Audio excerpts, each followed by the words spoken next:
Hello guys, pasensya na kayo dun sa una in-upload kong walang sound. Ngayon ito may sound na to guys. Tuturo ko lang sa inyo kung paano tayo makatipid ng load sa wifi natin. So una-una, kailangan nyo lang bumili ng modem na 5G.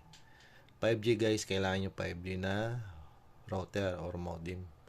Tapos ito naman yung option, ito ay option ko lang kung wala kayo pang bili, wala kayo pang budget na kasi ito medyo mahal nga lang pag open line na router. So ito, nabibili ito ng nasa 15,000 sa Shopee.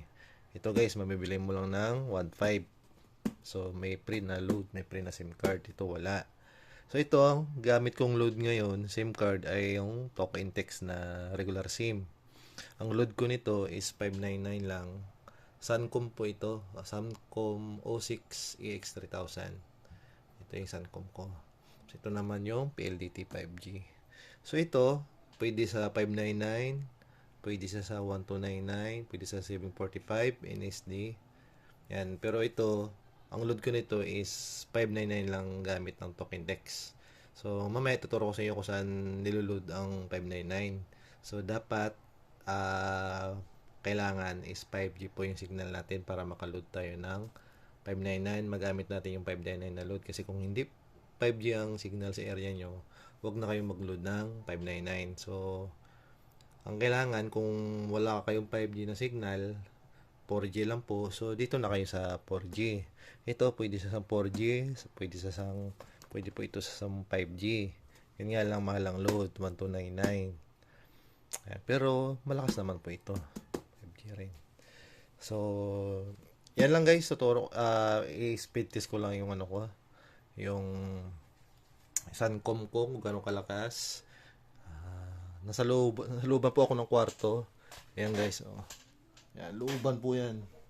Kaya dito ako sa loob, pero may signal pa rin. Yan, speed test natin siya. Mamaya tuturo ko sa inyo guys yung paano mag-load ng 599. Yan yung mga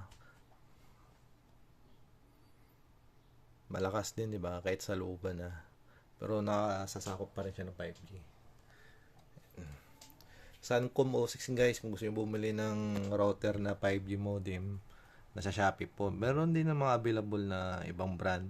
Yun nga lang, dapat marunong kayong pumili kung anong magandang brand na 5G na modem. Kasi itong 5G modem na open line, kailangan open line para kung in case na magmahal si Smart, meron kayong backup na GOMO. Kasi GOMO meron 699, meron 799. Isang buwan na yun, unlimited na. So, yan yung speed test ko. Yan.